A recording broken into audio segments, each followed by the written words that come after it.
on the topic of community-led housing. The first session was held in February and was called Introducing Community-Led Housing. And it was featured Sarah Brush, the co-author of uh, Together Towards Collaborative Housing. It's a fantastic ebook which provides an overview of community-led housing across Europe. And we were also pleased to have Tom O'Donnell from Self-Organised Architecture to provide the context of community-led housing in Ireland. The second webinar was on the topic of community-led housing as affordable housing. In this session, we learned about how the cooperative model is used in Barcelona, ensures that homes are and remain affordable over time.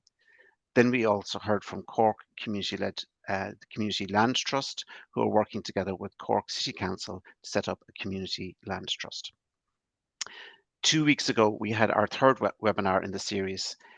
This was an opportunity to create age-friendly homes and communities through community-led housing. Again, we had two speakers, one to highlight the international experience and one to provide the Irish context. Maria Brenton spoke about the favourable policies in the Netherlands, which make community-led housing for older people possible there, and spoke about her experience of helping to set up New Ground in the UK, the only senior co-housing community in the UK. Then we heard from Anne Connolly, who is currently seeking to establish a co-housing community for those aged over 50 in Dublin. These webinars, like today's, are recorded and available to watch back on our YouTube channel. And I know some people have already been watching those, so hopefully they found them useful. So this brings us to today's session. Today we'll focus on state support for community-led housing. You're going to hear about state support offered to groups who are looking to establish themselves as community-led housing groups in Hamburg. And then we're going to go into a panel discussion of what needs to happen in Ireland to make community-led housing a reality for more people. Before I introduce you to today's speakers, I wanted to share some insights about the interest and importance of this topic. There's been great interest in the webinars, with each session so far having over 300 attendees sign up. They've been from Ireland, but this year has also gained international interest, with some attending from the Netherlands, Australia and South Africa. The people attending are also from diverse backgrounds. This has included members of the general public, the public sector, including organisations such as the Land Development Agency, the Health Service Executive and the Department of Housing, academics, approved housing bodies or non-profit housing organisations, representatives from many different local authorities, as well as individuals working in the private built environment sector, charities and financial institutions. So this shows how topical the community-led housing is and the broad interest in the topic, which makes today's discussion even more important. Today's webinar is structured as follows. First, you'll hear about the Hamburg Agency for Co-housing, a state agency in the city which helps groups establish community-led housing projects. Then we'll have a panel discussion where we'll discuss state support for community-led housing in Ireland before going on to Q&As with the audience. So please submit your questions using the Q&A function at the bottom of the screens. You'll see it there at the bottom of your screens. Now, I want to introduce the speakers to you. First, we have Elke Schepp, who's an architect and the deputy head of the Department for Urban Development and Housing for the city of Hamburg. Now, as you all know, Hamburg is in northern Germany and one of Europe's largest ports, and the sixth largest city in the EU, with a population of almost 2 million. So I think it's 1.8 or 1.9 at the moment. It's what is referred to as a city-state, which means that it has its own parliament and powerful mayor. Elke is going to present to us about the Agency for Co-housing that the city of Hamburg has, how it was established, how it supports groups, and how land is allocated for projects. Following her presentation, we're going to discuss state support for community-led housing with the rest of the panel. Hugh Brennan from Ó Cualann Co-housing Alliance, Aideen Nicleary from the Irish Council for Social Housing, Hayley Curran from Cooperative Housing, and Jim Bainham from the Housing Agency, and I'll be introducing them all later. But now I wanted to hand over to Elke if she's ready with her slides, and we're going to focus in on Hamburg. Right, thank you very much, David. Johanna, would you mind sharing the presentation?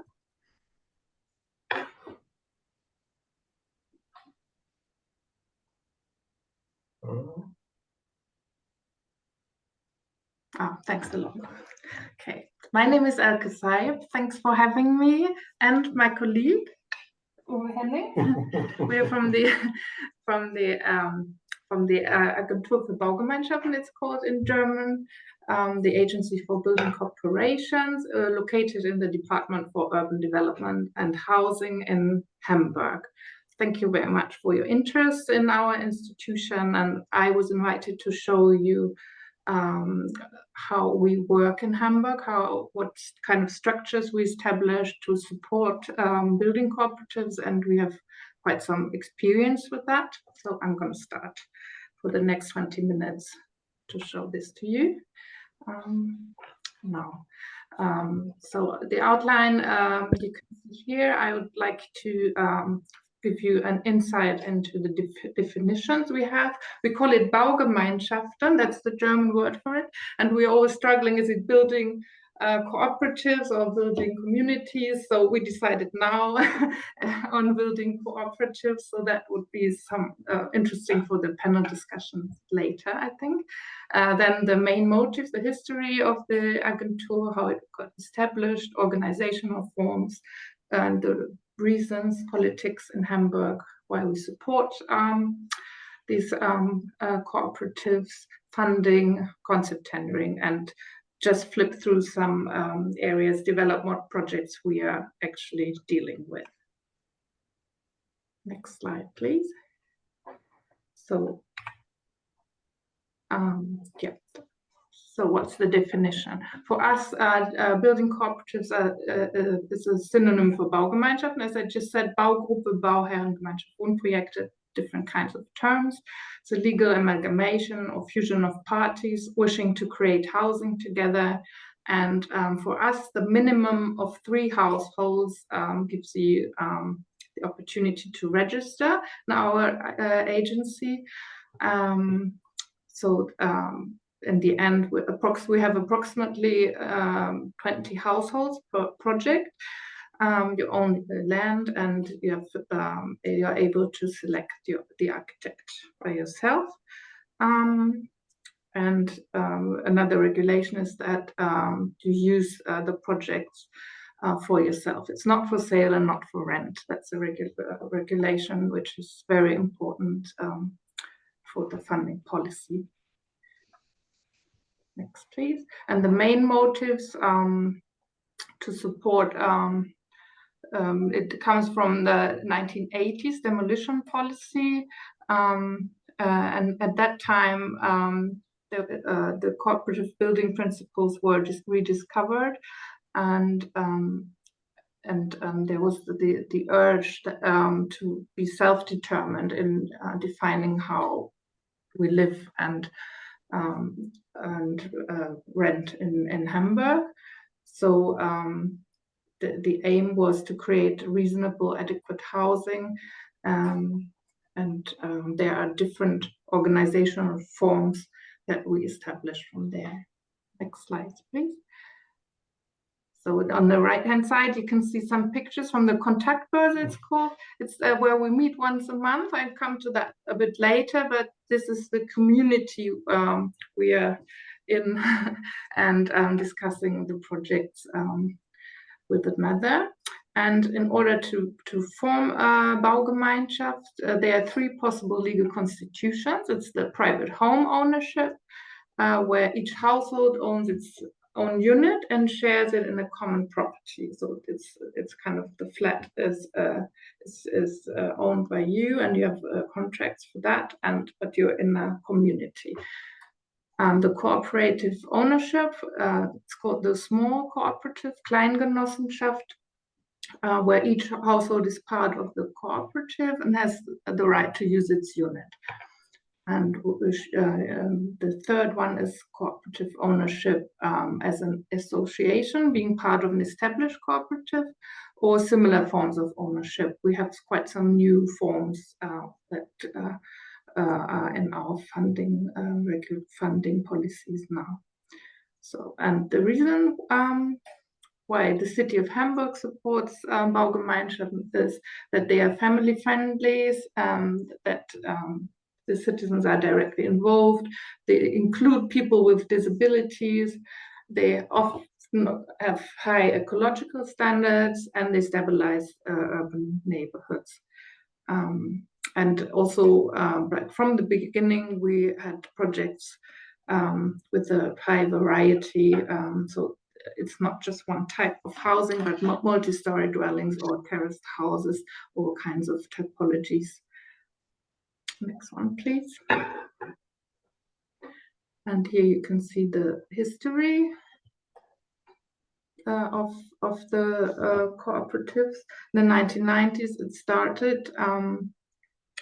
And in 2003, the Agentur für Baugemeinschaften was established. So we had our 20th birthday anniversary last year in November.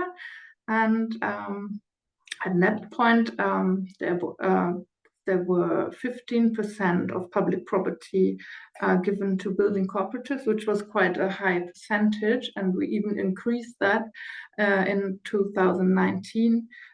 For the new districts, we have big plots of land owned by the city of Hamburg, which are developed right now and for the next 20 years. And there we established 20%, up to 20% of the land is being reserved for building cooperatives. And another important thing is that we have leasehold, and we don't. The city doesn't sell the land any longer. And we just had the elections in Hamburg, and so the politics won't change that much. So we hope that we can stick with the 20% and go on with the plans we already made for the coming projects. So, and the Agentur für Baugemeinschaften is the point of contact for the cooperatives. We have a lot of internal administrative tasks, but we have also direct contact to the groups and the people who want to move in later on and live there. So it's kind of from a very abstract level and ministry building to building and planning and funding. So we are responsible for the registration of cooperatives. We consult, we give consulting for the procedure. We have a website for that where you can have get all the like a starter kit to get information how to establish your project. We offer properties and we bring people together. And we also have our own application system established. And the network is called, as you can see the logo there, Baut zusammen, is called Kontaktbörse. What I talked about earlier is the monthly meeting in person where you can you can network, get information, find a group, or find new households to join your group. And we also established building cooperative price since 2010. Yeah, that's another nice thing to acknowledge. Also the quality of the projects, which is really high. And the funding, for the funding we have different guidelines. One for the small collectives, the cooperation projects with existing bigger corporations, and also the cooperative ownership has. We have different segments in the funding regulations. And for the individual property, we have another Eigenheim, it's called Home Ownership Guideline.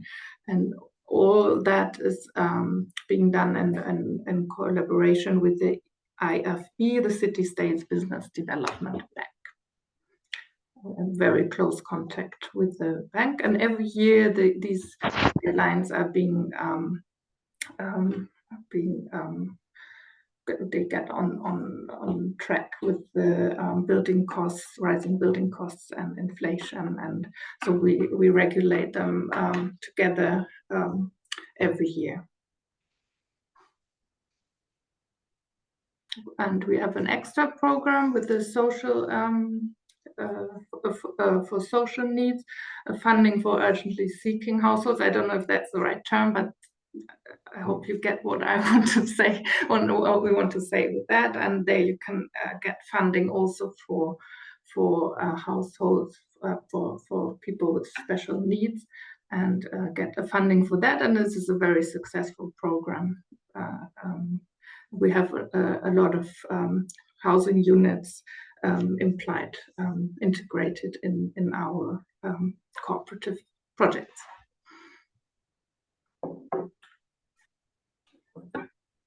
And this is the structure. I think that's also interesting. We have the building cooperatives as the heart of the project, and then when we give land, there's also the obligation, always the obligation to engage construction management to get along with the projects, because the groups are non-professionals mainly, so it's a very established and successful collaboration system that has been installed in Hamburg, and so they are responsible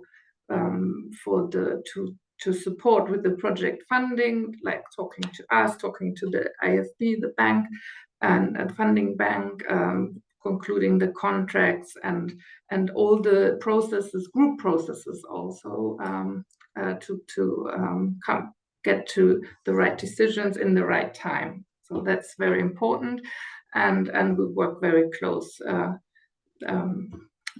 together. And the architects, of course, it's a free choice to choose as an architect, or almost everywhere. And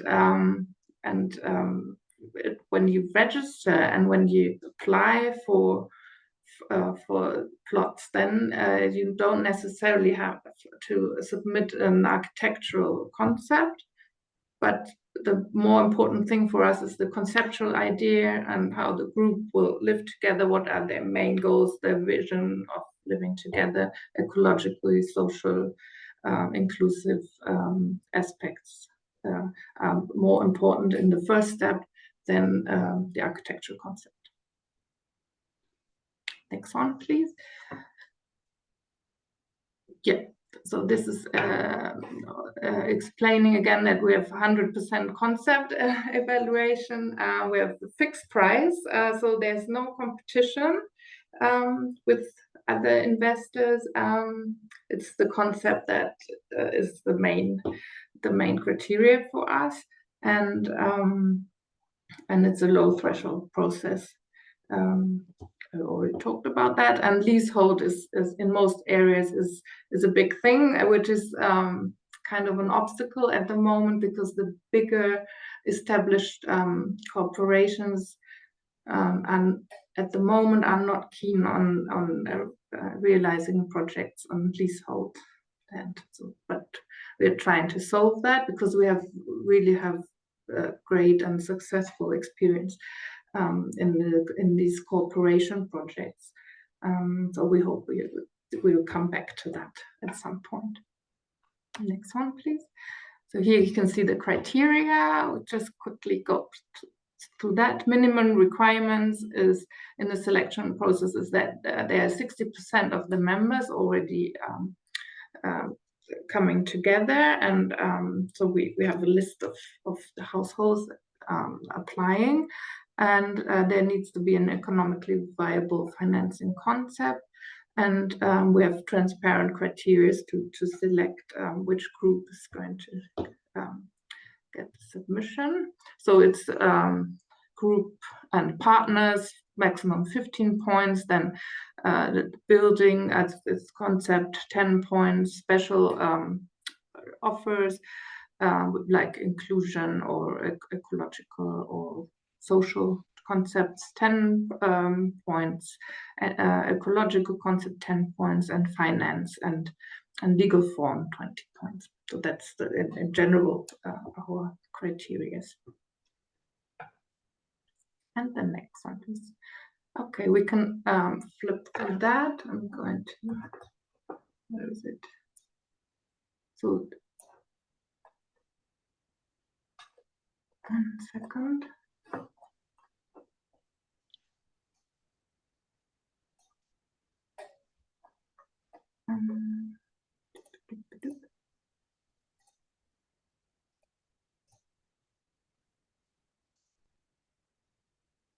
So in a way, at the beginning is the idea, with like-minded people. You think about how and where you want to live, and the first step is to register with us, the Agentur für Baugemeinschaft. Then you complete this prospective. It's like a one-pager formula you hand in, and then you're registered, searching housing community, and you get land supply offers by that. Then the agency informs you about land for housing communities, and then you can choose an architect and a service for constructions. When you receive the supplement, the land is reserved for you for 1 year. And then in this phase, you start with the planning phase in detail through to the planning permission. And the next step is the financing with the support of the IFB bank. And after 1 year of successful planning, you or the cooperative is able to buy the land, that was former times, to do the contract with the city of Hamburg. Yeah, and then the construction starts, and at the end, like I think we just found out in a study we did, I'll talk about that later, that a project lasts for about 5 years. So from the beginning to the end, it's 5 years, and then finally you can move in and because you went through all these processes and group processes and decisions and problems, hopefully then know each other very well and enjoy living there in your new house, your new building. Next one. Okay, here I show you a map of Hamburg, and as you can see, we have projects all over Hamburg. It started in the center and then spread it out to along. And the orange plots are large urban development areas which are developed now at the moment, and before that, since 1990, as you can read, we supported 200 building cooperatives with 4,700 housing units. Yeah, we can go to the next slide, please. And the orange plots are all these areas we're developing now. So we have like what we had since now, these 20, 30 years, the same amount we'll have to, yeah, that's a big task now to develop and to get into and realize hopefully wonderful projects until 2040, up to 4,000 housing units, and you can see the names on it, and I'm just going to flip through very quickly so that you can get an idea what that means. So I go into the Wilhelmsburg area in more detail, because that's the one we're actually working on at the moment. We have 27 now cooperatives planning there, and at the moment. And the tendering is all the plot is via building lease with a term of 99 years. And the IBA Hamburg GmbH is a city development company doing the marketing and developing the whole quartier for us. And next one, please. So that's Wilhelmsburg. You can see the purple plots, the Baugemeinschaften. Next one, please. And this is one Baufeld, it's called, one plot where we have 6 projects. It's only building cooperatives on one plot. So that's also quite unique and with common areas in the middle of the block. Next one. And this is the idea of how the architecture could look like this is kind of an outline, and we also have regulations on materials for the facades, the heights. We have townhouses, we have multi-story buildings, and the projects applied for the plots, and the agency and Eva chose the projects and distributed them the plots that were fitting, and now they're working on their designs. Next one, please. That's the Hafen City. They are almost all of them are finished. So that's more of spreaded projects. And next one, please. That's the Grasbrook, also in the Hafen City, Hamburg. Next one, please. Oberbillwerder. That is going to start this year.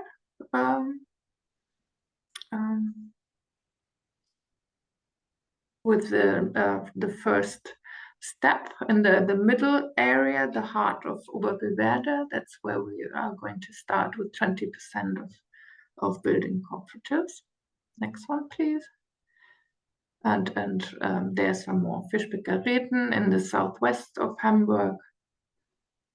And next one, please. Here you can see them, the purple ones.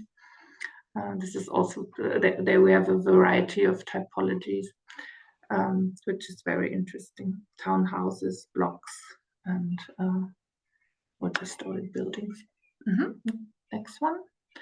And we also have special forms, like we have that's a cooperation project with traditional cooperative Hamburger Wohnen, which also houses an office unit and inclusive kindergarten. So we have these mixed forms as well in our projects. Next one. Mixed use Gröninger Hof, which is quite popular, famous project right now in Hamburg. It's a parking lot, a multi-story car park being refurbished into 90 flats, business units, restaurant, co-working, and hybrid spaces, multi-use spaces, which is the challenge for our funding policy. And it's very interesting because with these projects we also learn the limits and to overcome boundaries in creating or funding and supporting projects like that. So we go along with the projects also and develop them further. Next one, please. So that they are just starting to refurbish. And this one is another one, combination of co-working, atelier building, neighborhood meeting point, a public space on the ground floor. So that's also just to show you what the different typologies we are funding. Okay, and the conclusion, after these 20 years in the Agentur, we would say that as a rule, building cooperatives offer special concepts of their own accord, but at the same time, they cannot take on all social tasks in the neighborhood. So sometimes they ask for too much, and requirements can be adapted depending on the property and location, for example, social and ecological aspects. And at the same time, building cooperatives must not be overburdened. And utilize synergies and potential of building cooperatives as innovation drivers. We experienced that at the beginning a lot, and at the same time they need freedom to realize their concepts. And a lot of these innovations are now state of the art and are also required in Hamburg now. But at the time, the older early projects had a lot of innovative potential. So we are kind of in between these two extremes. And for the new districts, we evaluate this procedure and the funding regulations or policy. And we're also thinking about if it makes sense to have a roof cooperative. I don't know if that's the right term, kind of a city cooperative supporting the project, so that they don't have to do all this effort with, like in the small cooperative,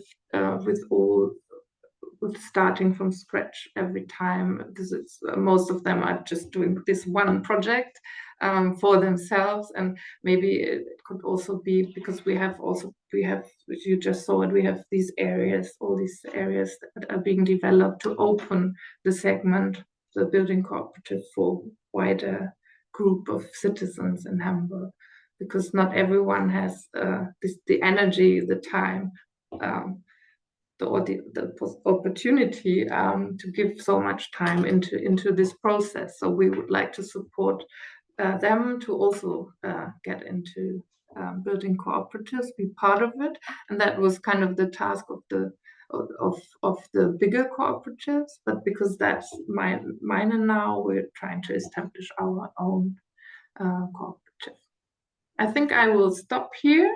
I have more slides about a study we did, but I think we can share that also afterwards. We did an evaluation on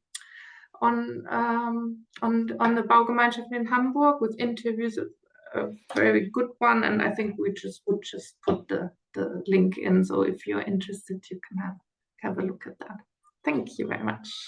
Thank you, Elke, and thank you in the background there. Your supervisor.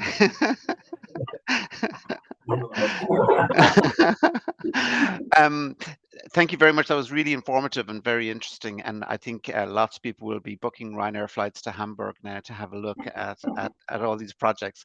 There's a couple of specific questions that have come in on the Q&A. So I'm going to just ask you those before I introduce the panel, and then we'll get into more of a discussion. But also just to say, if there are other questions, just to keep going with the questions. The first one is somebody looking for more material in English, and I don't know, Elke, if any of the material describing the system in Hamburg is available in English, or if there's any sort of short version that we could get translated into English. Yeah, I think we could do that. We have bits and pieces, and we also have, if you're interested on the funding in Hamburg in general, because we're now focusing on the cooperatives, we also have material on. Okay. Yeah, we could. Okay, we'll link with you, and maybe we'll see what we can do and get something translated, because I think people would like to study it in more detail. The second one is about land, and does the city of Hamburg own a lot of land then, or does it have a big land bank, or does it buy land for residential construction? Yes, it has quite big land. Yes, it has not as much as Vienna, probably, as Vienna, but also a lot, which is kind of newly generated harbor areas that are converted into land for housing and working. So it's kind of it's a stock, but also generating new plots that were in other use before. Okay, great. And I think Tom O'Donnell is telling us that the SOA have a policy book which explains Hamburg as well. So that's great to have that resource too. But we might work with you and get more information translated into English for people. There's two final questions I'm going to ask, and then I'm going to introduce the panel, and then we can come back to the questions again. There's one here about what is an inclusive kindergarten, and could you give us some examples of the social tasks that cooperatives might take on? So they're kind of maybe slightly linked together. Yeah, an inclusive kindergarten means that it's a kindergarten for children with special needs, so that you have more people taking care and with a special education. So with children with physical disabilities or psychological disabilities, and they have been taken care of. So they have different needs, also other yeah, and they are part of this project, cooperation project. And the second question, like social, is, for example, common rooms in almost every project we have, because we also fund them quite well. We have common rooms for the project itself, where you can meet as part of the community, but also some of the groups open them up for the neighborhood. So there are cultural events, social events taking place there. And also, what else? Do you have an idea? Social yoga. Yoga, sports. Oh, yoga. Yeah, lovely. Yoga, physical education, or music, or theater. Yeah. Also workshops. We have workshops, bicycle workshops, all these kinds of things. Repair cafe, cafes, gastro. Okay. So things that bring people together, I guess, in Yes. general. Yeah, and help create kind of communities.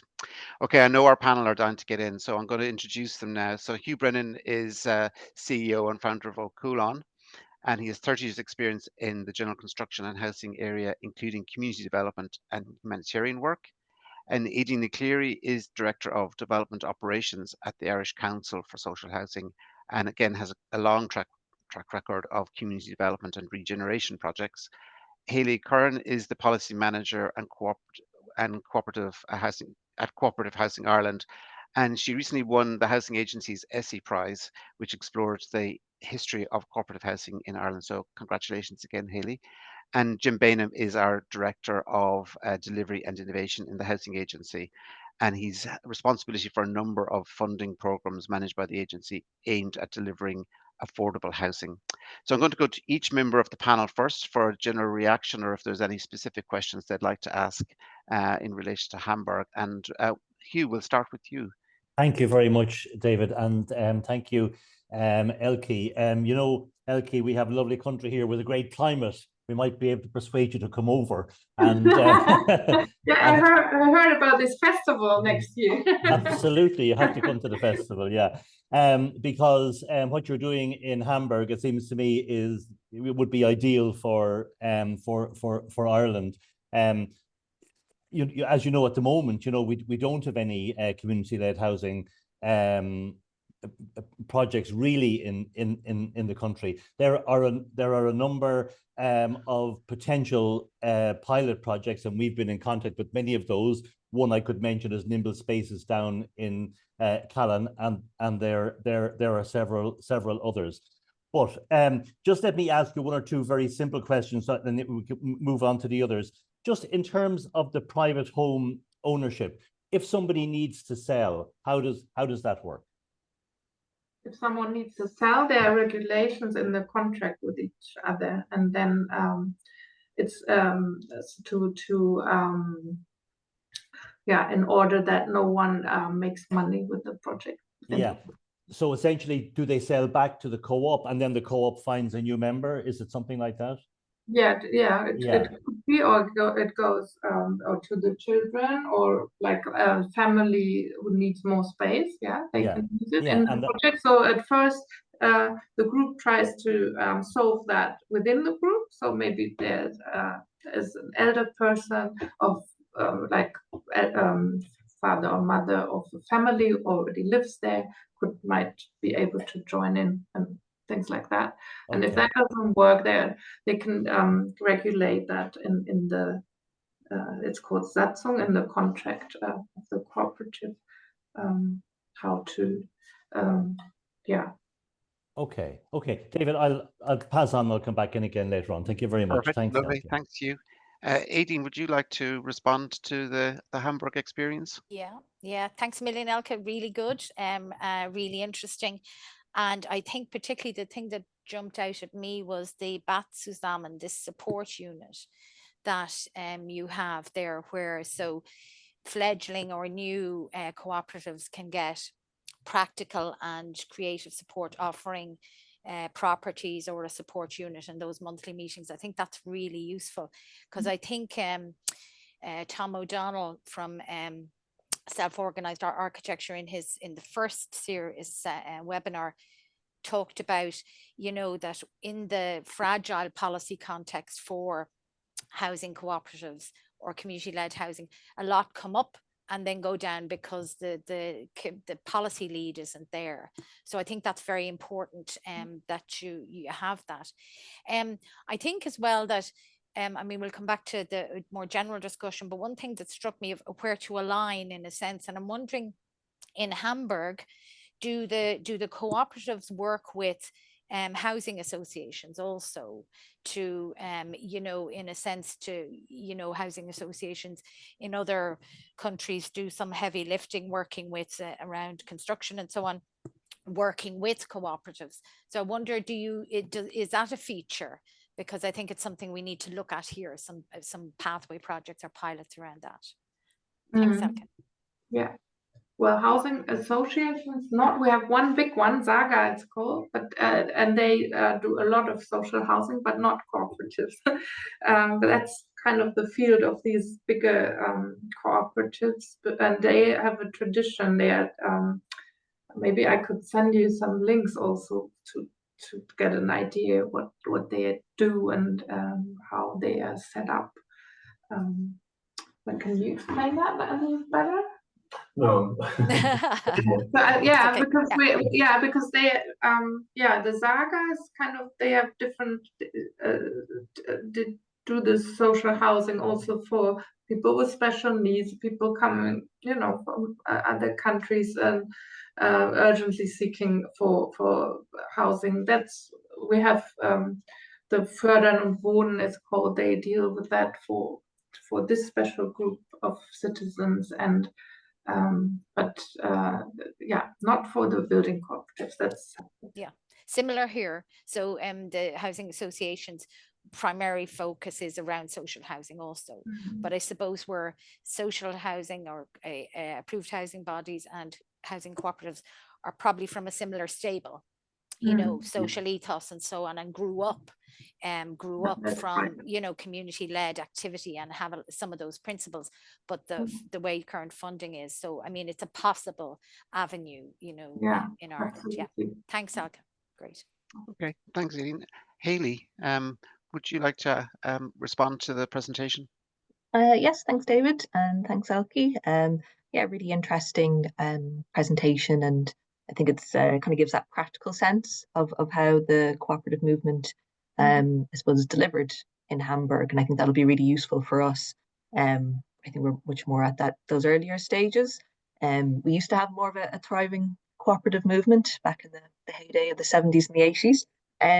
Yeah, and I think kind of what I was, I suppose, really kind of struck by was actually how clear that process and roadmap is in Hamburg. You know, you can really kind of see that it takes, like you were saying, about 5 years, and I think that's a reasonable amount of time. You know, I've kind of heard maybe of projects here that do kind of make it past and get the funding. It takes years and years, and I think that can be, you know, quite disheartening as well. And, you know, people want to move in and get on with their lives, you know, in the housing cooperatives. And so I suppose my question is around, you know, in Germany and in Hamburg, you know, is there, you know, kind of that support is obviously there, you know, kind of at the political level, but maybe also at the wider societal level. And I'm just wondering, you know, has that always been the case, or, you know, were there certain things that cooperatives had to do to, I suppose, change hearts and minds, or, you know, and I'm just kind of wondering, you know, like how could we develop that here in Ireland, you know, to kind of get that political will behind it and also societal support as well. Well, I can tell you, I wasn't there at the time, but it was not easy. It was not easy, and he's still there. That's how you can tell.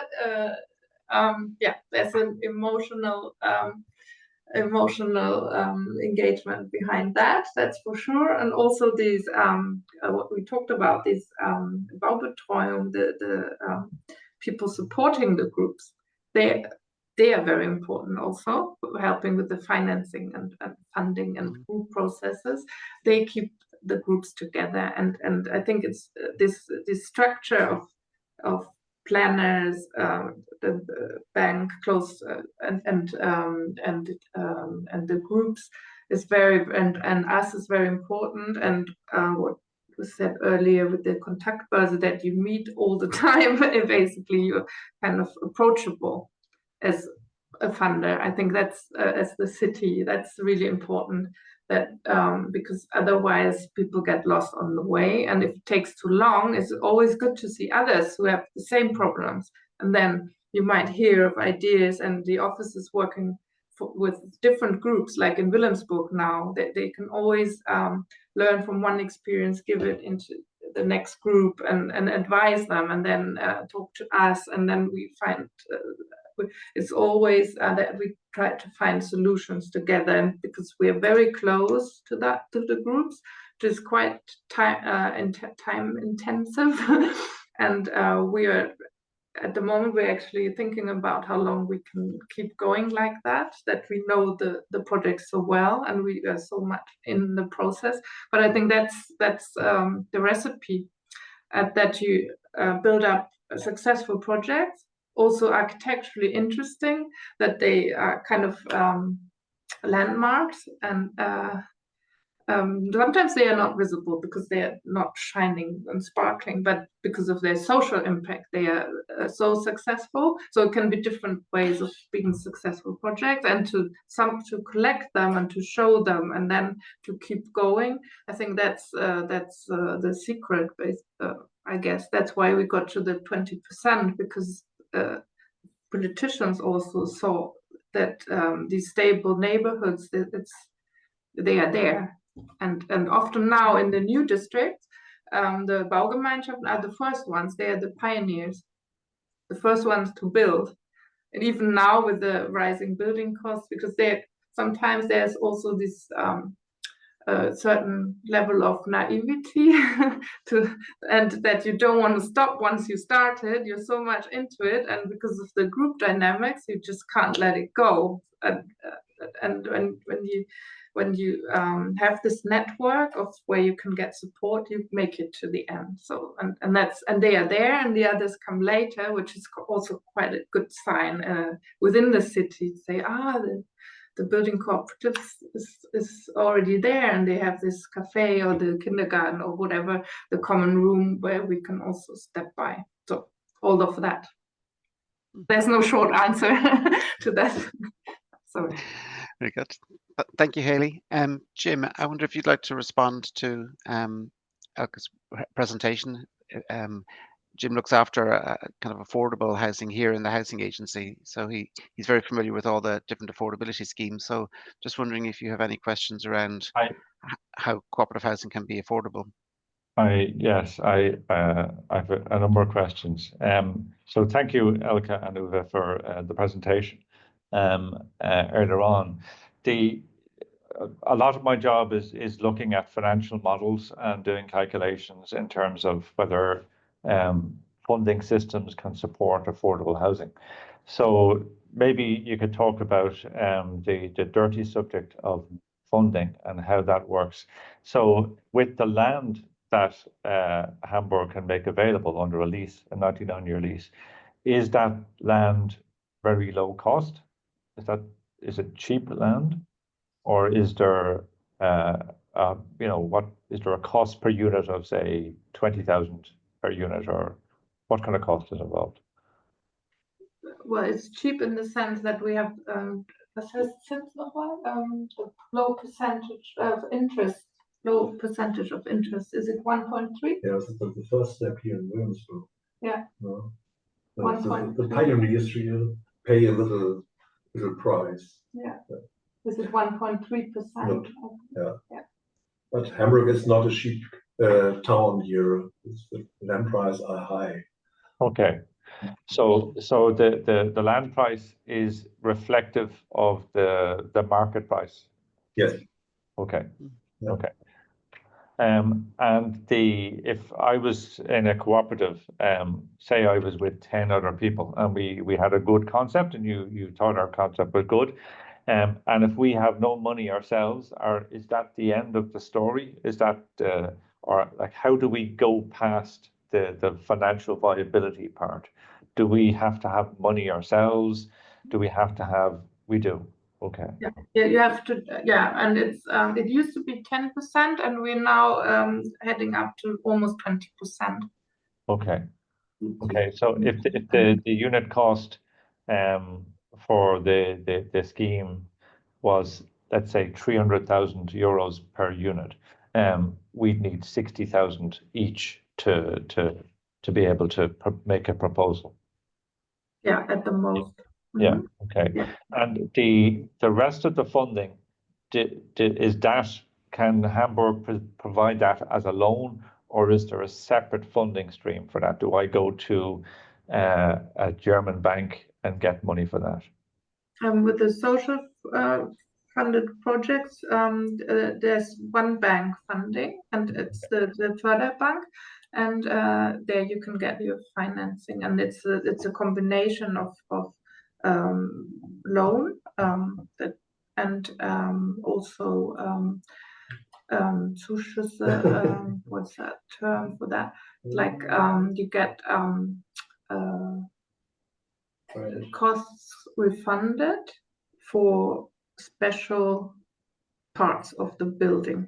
So it's kind of like a grant. Regulations for like what we saw in Wilhelmsburg, that you have Okay. high quality architectural quality regulations. You get Mm. at the moment you still get a funding for that. Okay, so that's effectively a grant. We'd call that a grant. So you don't have to worry about ever repaying it. Okay. So that's good. And the length of the loan, is it 25 years or 30 years? How long is it, and what type of is there a special interest rate, or is it just commercial? It's 30 years. Yeah. And is it a commercial rate in terms of the interest rate? Is it the same as you can get from a bank down the road, or is it lower than normal? Lower than that. It's Lower than lower. normal. Okay. Yeah. Okay, that's grand. So okay, well that's interesting. But basically, to be able to deliver one of these cooperative schemes, you have to have some money to start off with. So there needs to be a financial sort of investment. Okay. Yeah, Okay. Great. Okay, thanks, Jim. I have a few more questions coming in on the Q&A, so I'm going to just ask you a few questions, if that's okay, and then we'll go back to the panel for some more commentary. The first one is around cooperative housing in smaller villages and rural areas around Hamburg. Does it operate in the smaller villages and rural areas as well, or is it an urban thing? There's some spread outs coming from Hamburg because of the offices supporting the groups. They also look for land outside of Hamburg and do projects there, develop projects there. But it's significantly less than in Hamburg. But all over Germany, there's a similar picture. But there are programs by to subsidize building in rural areas to support that more. Okay. Because we have a lot of existing buildings that can be refurbished and where cooperatives could perfectly fit in. So that's kind of, these programs are being done, but that's not our business. Yeah. In terms of the 99-year lease, can families can they pass it on from one generation to the next? So if I'm the homeowner, can I pass on that lease for the 99 years to the next generation? Yeah, so there's no problems with that. And in terms of disability, do you have universal access universal design for accessibility for people with disabilities? Is there a particular standard that you work Yeah. towards? Yeah, there's a specific standard for that, and that's also funded. There's kind of if you do more than that, it's kind of called barrier free or barrier reduced standard. So standard, yeah. So there are different standards, and one standard is set that you have to fulfill that, and then some housing units you can do on top of that, but that have even stricter regulations. Okay. And you mentioned, I think, 20% for cooperative housing. Is that a target, or is that does 20% have to be put aside? Is it a requirement that it's put aside? We take it as a requirement, but actually it's recommended up to 20%. And in Wilhelmsburg, we fulfill that. But in these large areas, we are not outside of Hamburg, southwest and southeast of Hamburg. We're not sure if we can reach it if there's enough interest. But if there would be enough interest, we would build 20%. So we'll see. And in terms of biodiversity and green space around buildings, do you have particular rules or regulations or targets in relation to wildlife spaces or green spaces around the accommodation? We have quite ambitious regulations for all of Hamburg, not specifically for the cooperatives. So once you build new buildings, require a green roof, and then you can get funding for photovoltaic, also, yeah, so things like that. And also on the ground, there are regulations for the water for drainage or drainage. There are also regulations. Okay. And there's a question here about what proportion is new build and what proportion is buildings that are already there and maybe refurbished or reimagined as residential. Well, the majority, 95%, is newly built, I would say. We have a segment for a small segment, and we're trying to reinforce, to kind of make it more attractive and stronger. But so far, the cost, the financing never worked out on existing buildings. But now we have a new standard in Hamburg Standard it's called, where we lower the regulations. And then I think that will be very interesting, because we also set up a program now for groups that are already formed, and they are looking for existing buildings to move into. And we want to strengthen that, and we're just working on that. So maybe end of this year, we will have a program for that, and I think then the percentage will rise. Okay. There's somebody here who just wants to ask you the name of the bank that you mentioned again. What was the name? IFB, Investitions- und Förderbank. I can write it in IFB. Okay. You mentioned about the 99-year lease and the fact that that maybe has an impact on access to finance. How does the bank interpret the terms of the lending to an individual with a 99-year lease? Do they assume that the lease will roll over to another 99 years, or do they just look at it as a 99-year lease? No, they think it will be prolonged. Yeah, I think it will be. Yeah. Okay. Let me see now. Oh yeah, so somebody here is looking for just more examples of good examples from Hamburg, so we might link up with you in relation to that as well.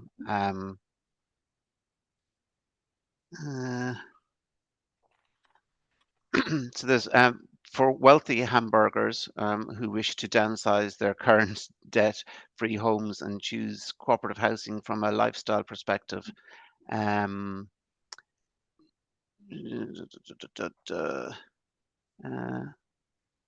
Is aimed at co-ops and so on for more vulnerable groups.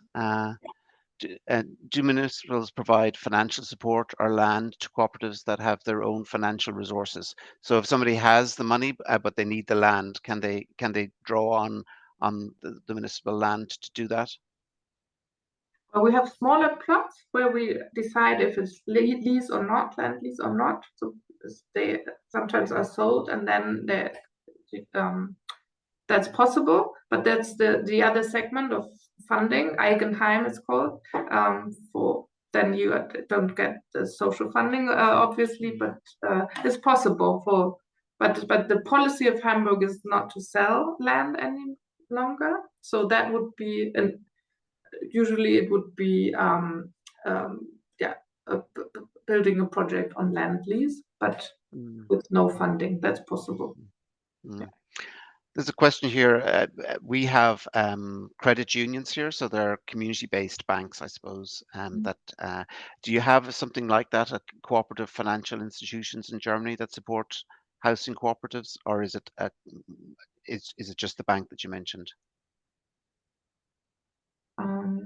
We have banks like the Umweltbank or GLS Bank that are partners for building cooperatives. Okay. Okay. Yeah. There are some banks specializing in this segment. Yeah. Okay. And if you have your 99-year lease, and after 40 years somebody's buying the property, so there's only 50 years left or 45 years, is the bank still happy to lend the money to somebody, or is there does it become more difficult as the lease counts down? Sorry, could you please repeat it? No, that's no problem. So you start off with a 99-year lease, but after a period of time, if the property changes hands, so there might be only 45 years left in the lease, does the bank take that into consideration, or is it still okay to lend to a shorter lease period? As I know, it's still okay, I would say. Okay. Great. I'm going to go back to the panel. Hugh, is there anything you'd like to sort of come back in terms of the discussion so far in finance, or in terms of that timetable, for example? Yeah, well, absolutely. But just in terms of on the money side of it, I just want to talk very briefly about affordability, Elke. Is there, for argument's sake, a target rent for the co-op owned units, or is there a target price for people who would own their own homes? And if so, how is that achieved? Is that achieved through subsidy or grant? It's a combination of subsidy and grant, and we have detailed information for that if you're interested. I prepared the slides, but I thought that would be too much now. But we've got them. I could send them to you. It's kind of a combination of the rising of the costs for building are being involved. It's a combination. So when you there are 4 groups and a percentage to that you in the social housing, not in the own home housing. So you have 4 groups and a percentage of households with income not higher than percentage. So and then there's a rent fixed to that, and the bank is giving the rest, like as a grant. Okay. So and that combination of that. So if you are in group 1, you get the most support, and in the group 4 you get none. So you have I think it's 15 euro now. When you use 15 euro per square meter, and so you have to pay 100% of that rent. And in the other groups you have to pay 60%, 50%, and get the rest. Okay, very, very good. And thanks very much for that. And just in terms of when you were talking to Jim about the groups needing, say, up to 20%, one of the issues that we come across with community-led groups in Ireland, first of all, is the land. But let's assume that we have the land sorted the way you do it. The second is early stage finance. Okay, so for example, when they initially engage the architects, and when you're in the pre-planning and planning process, there's a lot of risk there. Okay, so finding funds to pay the architect and the design team is very often an issue. How do you handle that?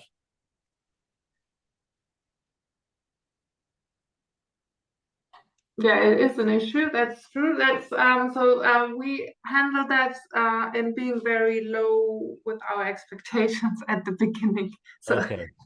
and they rise in the process while we are going. So yeah. Well, the costs are there, but they are quite small at the beginning, and the financing starts quite early. So that can you can kind of regulate the costs you have within the projects. And there's also solidarity, a lot of solidarity within the groups. So of course, yeah. But then, if for argument's sake the planning doesn't go ahead for some reason, if it's refused, those costs have already been incurred. Are they taken on by yourselves, or is the co-op expected to meet those? No, the costs you have, the group has to. They have to bear all of those. They have to bear all of that. No, I just wondered. Yeah, it's our. We have to make sure that this doesn't happen. Yeah, sure. Yeah. If it does, it's the risk of the groups, unfortunately. Yeah, no, I can understand that. But that's at their own risk. But if it's something it's got to do, like at the moment in Wilhelmsburg is a good example. We have the building regulations,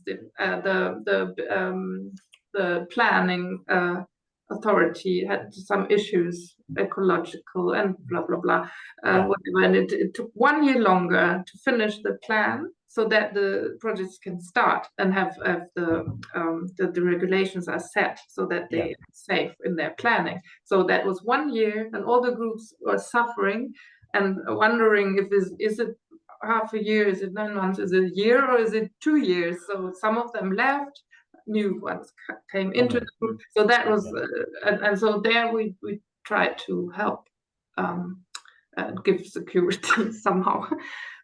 Thanks very much. Thanks, David. And just in terms of our own steps, I know we have, if you like, a definition of community-led housing. I really do think that your last slide, Elke, was excellent, where you had those 3 points. You know, that the community-led housing cannot be expected to take on all of the community tasks, shouldn't be overburdened, and there should be freedom there to realize their concepts. And I would love to see that included in our definition. Thanks, David. Okay, thanks, Hugh. Aideen, maybe if you'd like to say a little bit about the International Social Housing Festival, to start off with, just in terms of how community-led housing might feature there. Absolutely. And then if you'd like to respond to anything that's come up from Elke. Yes, yeah, and maybe I'll say about the housing festival just at the end. I just wanted to, it's following Hugh and Elke's points about, I suppose we've done a lot of the thinking, and Haley's essay, I think, shows on the history of cooperative housing, and is that it's in our DNA. It's in Ireland's DNA.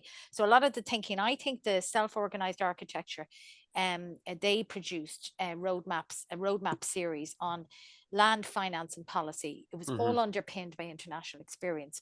So the discussion we're having here, getting into depth in Hamburg, we've had some of those discussions. So part of me really thinks that it is about community-led housing finding a home in a way, and in the context of what's happening now. Say if we think in the middle of a new housing plan being developed, the Housing Finance Agency and the AHB sector are all doing strategic planning. You're looking ahead, where's our priority? So I just think we need to try and operationalize things. We need to get practical, because we have a lot of international experience, because what's happening is community-led housing is rising and falling because it doesn't have that if you like, policy home. I think that's critical. And back to your point, Elke, about state support is practical, it's innovative, it's obviously land being available, service sites and so on. I was really struck in the webinar on age friendly, how community led housing and age friendly, how that works, and the New Ground group in London. And they were, I think it was Rosalind asked, how did you get going after a long, long series of, stop starts? How did you get growing? And this is, housing for women over 50, and they wanted to, to have their own, community-led housing. And she's the woman, she was asked how she get going, and she said, well, we met a very visionary CEO of an approved housing body, of a housing association. And within that, she said, they found us a site, and they identified a place in High Barnet. They purchased a redundant school, which had been at risk. They became the developer and provided capital for development of the scheme. Now, obviously, in the current context, AHBs aren't in that situation in Ireland because we don't have a land bank and so on. But I suppose the point is, if we operationalize in the system, there aren't huge changes to be made. A lot of the thinking is there, a lot of the ideas are there. We need to start looking at pilots and pathways, because we've talked, we've seen growth, and so it's looking at opportunities, because within the approved housing body sector, there's already joint initiatives, shared service examples, and AHBs who work with organizations, say working with people with disability or mental health issues or travelers, and looking at ways of some of the bigger housing associations doing some of the heavy lifting around construction or taking risk, as Hugh was talking about. So it's not a million miles off, but I suppose in some level, I think the theoretical foundations are there. And it is about, in this context, where is the home for community-led housing? Because it's clear it needs a home. And like Hamburg has shown. So I suppose in terms of the Social Housing Festival, you see the dates there on the back, but we had record numbers of proposals and entries in for seminars, for artistic initiatives and so on. So it's happening in Dublin. Dublin won the competition to get to host the festival. It's on from the 4th to the 6th of June, and currently the team led by Alva in the ICSH and lots of partners are putting together an innovative program which includes community-led housing, community initiatives, and how it's all about building communities and not just building homes. So that's it. Thanks. Great. Okay. Thanks, Aileen. Hayley, would you like to respond to any of the points raised? Yeah, thanks very much, David. Yeah, I suppose what I'm kind of taking from today is what can happen, in Hamburg when there is that intention behind community-led housing. And also I think, there needs to be a bit of bravery, courage and creativity around this kind of housing model as well. I suppose my hope for community-led housing, I very much believe that it does have a future in Ireland as part of housing delivery. It's very much community-driven, it's sustainable, it has that affordability piece as well to it. And I suppose on the practical level, what I would like to see is this recognition of community-led housing within, I suppose, kind of official policy documentation, like Housing for All. That's, hopefully going to be reviewed this year. It'd be great to see that in there.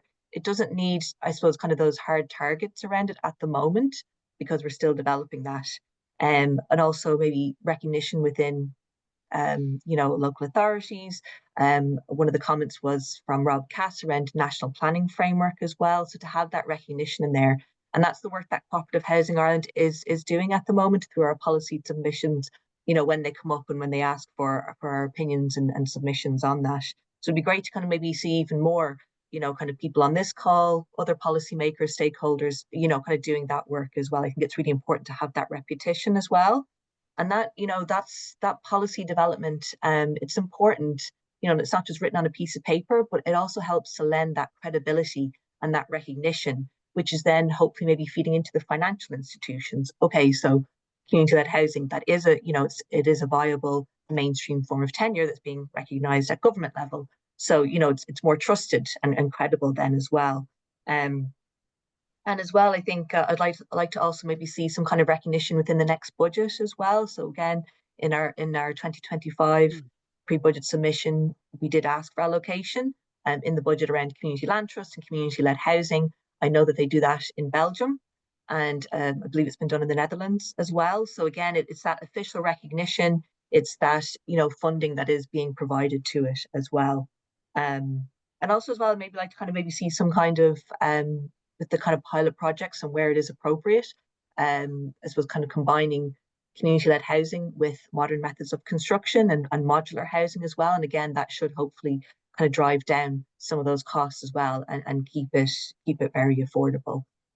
So feeling very, very inspired by today's presentation from Hamburg, and hopefully take that on the next level as well, because I think it would be a very big missed opportunity to not further develop this as a mainstream form of tenure within Ireland. So thank you. Thanks, Hayley. One of the comments that have come in is wondering if Part 5 could be redesigned into a form of co-housing format. What would you think of that, or including it as part of the Part 5 kind of calculation? Who's that question for? It could be for you, Jim, seeing as you asked. Well, I fell into that trap. I think theoretically, potentially, in reality, I know this is something that Elke and Uwe mightn't know about in Ireland, but there's a planning requirement for private developments to include a certain percentage that normally goes to social or affordable housing. If community-led housing was to be part of that, it possibly could be done. But one of the things that happens at the moment with that housing is that the development gets built the way it's going to be built anyway, and a certain number of units are made available, and there's rules around costs and whatnot, so there tends to be advantages in terms of the cost. But they're not built by the community, they're built by the developer. So if land was going to be put to one side to allow people to come together to make their own buildings, that would be a big change, I think, in the way that the developer would have to plan their scheme. So I think there would be like in theory, the scheme could fit into it, but I think it would have to be treated in a very different way to the current Part 5.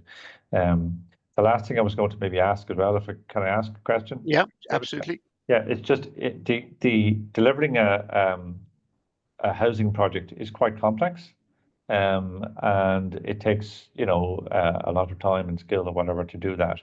And I wonder if some of the cooperatives that apply and are successful and in the early stages, do they ever kind of break apart? Do people kind of after a few years say, oh, this is harder than I thought, and stop? What happens when that happens, or does it happen?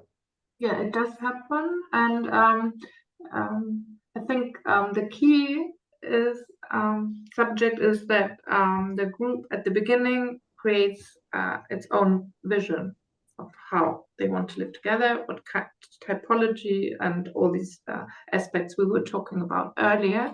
And if this is kind of a strong frame, then the members of the group can change, and the project will still be successful and be realized. But it's quite often the case that people drop out and other people get involved, and as long as the group spirit is clear, then it will be successful. But yeah, it is, and also afterwards, sometimes the common rooms are a subject that once you have you pay. Each household pays a percentage for this common room, and some of the households, when after some years, say, "Oh, we don't need that. We are happy with our flat," and because maybe they came later into this group, then these are kind of discussions that have to be held. But then they went through a whole of mediation process tools already. So there's a culture of how to deal with each other, I think, in the cooperative project. But it happens, yeah. But not that they break up completely. Okay. Thank you. Thanks, Can I Jim. comment on that? David? Yes, just 1 Hugh. second. Yeah, Yeah. Just Jim, you probably know that's exactly what happened in our first development in Ballina. There were 2 previous co-ops there who had been working together for over 10 years. And eventually only 7 of those went on to get houses, but there were 49 houses in the development. And so, all of these new people were introduced, but it was still very much an intentional community because they were all on board long before any construction could commence, which is one of the difficulties that we find now in dealing with the local authority affordable housing scheme, in that we don't have any input into the allocation of the houses, and we cannot do it at an early stage. And so therefore the local authority affordable housing scheme doesn't tend to be such a community-led project as we would have liked. But this is about state support, isn't it, for community-led housing? That's really what we're about today. So there are a couple of things that I think would be hugely beneficial. Elke mentioned the point of contact, and this is really important, I think, and we do need to set that up in Ireland. And I would love that to be the housing agency. And because of all the great work that you've done on this now, I honestly do think that that opportunity is there. And then the second thing is, I think that maybe we could look at what you call Pathfinder, or what I might call pilot projects. There are several groups around the country. We know of this through the great work that SOA have already done. There are groups with land, there are groups without land, and there are a number of Pathfinder projects that we could actually look at. And there would just need to be some recognition that we need some kind of financial support to get those going. Again, David, thanks. I'll leave it at that. Thank you. Lovely. Hayley, you just wanted to comment, but I'm going to give you 1 minute. Okay, I'll make it very quick. Sorry, just come in on the part 5 question, and very much agree with Jim. He made some very valid points. And I just also add that under the part 5, that is around social housing. So obviously you wouldn't want to take away from that. That's obviously still very much needed. However, if community-led housing and co-ops were recognised and they were able to adapt other schemes such as vacant property, maybe make the ready-to-build scheme as well, and that would make it suitable for those kind of projects. I think that could be a good option for that. But again, it's about that recognition. Okay, I'm going to go to Aideen first, and then I'll come back to Elke, if that's okay. Yeah, just I suppose follow on for that point, that obviously in Ireland the huge pent-up demand and investment is needed. The HAP waiting lists, housing lists and so on, that's huge. But I suppose it's to move on from Hugh's point, is that the idea of a Pathfinder project. So in a sense, and we're talking state support. So what do you need? I mean, we have within the system, we need a coalition of the willing nearly. You need local authority input. You need approved housing body input. You need the HFA. You need officials, and you need to say, look, it's not the end of the world to set up a unit like that Bouwtsamen that Elke talked about. That's the support, and then it's looking at creative funding and innovation in that. And I just don't think that's. I think it's where we have to go. I think we just have to operationalize, acknowledging that, as I said, within the system, a number of strategies are being looked at the moment, and we need there to find a home there. Okay, thank you very much. Elke, I'm going to give you the last word. Oh, thank you. I just want to say, thank you so much for the discussion. It's really, really inspiring for us also. And now I'm very curious what will be going on in Ireland. So I hope we stay in contact too. Absolutely. Don't worry, there's no way you're getting away from us now. And Hugh, would you do me a favor? You talked about the pilot project when we were preparing for this for today. Could you send me a link to this pilot project so that we can have a look at And Sure, then- absolutely. The Nimble Spaces one, I will. It is a really Yeah. interesting one. I'll send that Yeah. on to you. Absolutely. Yeah. David, I Very good. just have to say, you have to look at, there's a question in, and Oh. I think it's a typo, but somebody said, can a Hamburg take over Kildare Street? And then, or a region and do it. So can Hamburg take over Kildare Street? Very good, very good. Listen, thank you very much. I'm very conscious that we're coming up to 1 o'clock, and just to say that there are great links there in the chat part if people want to look at those. There'll be lots of other information there. In terms of next steps, the International Social Housing Festival is I suppose another opportunity to tease out on some of the things that we've covered. The Housing Agency will be bringing a report together on the material from the 4 workshops, and making sure that we have, I suppose, gathered all the information from those and bring that together. I just want to thank Elke and her colleague Wufan for their help. You didn't know, but Elke was stuck on a train just before the thing, so it was very dramatic as she rushed from the train to be with us. So thanks very much for being so calm through that, and thank you very much for your fantastic presentation. It was very good, and to Hugh and Aideen and to Haley and Jim as well for contributing. Thanks to SOA, who've been, I suppose, mentioned a few times today. They've really helped us in terms of organising these webinar series and giving us some information, and we've worked with them in the past and hope to do so in the future as well. So just to remind you that these webinars are going to be up on our YouTube as well. A big thank you to Joanna, who's helped in the background in terms of bringing all this together and making it all logical and making a narrative for us and a journey that over the last 4 seminars, and to Sarah, who's helping with the technology in the background, and to Rosalind Malloy as well, who's head of the policy and practice team. So I think that's thank you to everybody, and enjoy your lunch, and thanks very much for joining us. Okay, bye for now. Thanks, everyone. Bye. Bye-bye.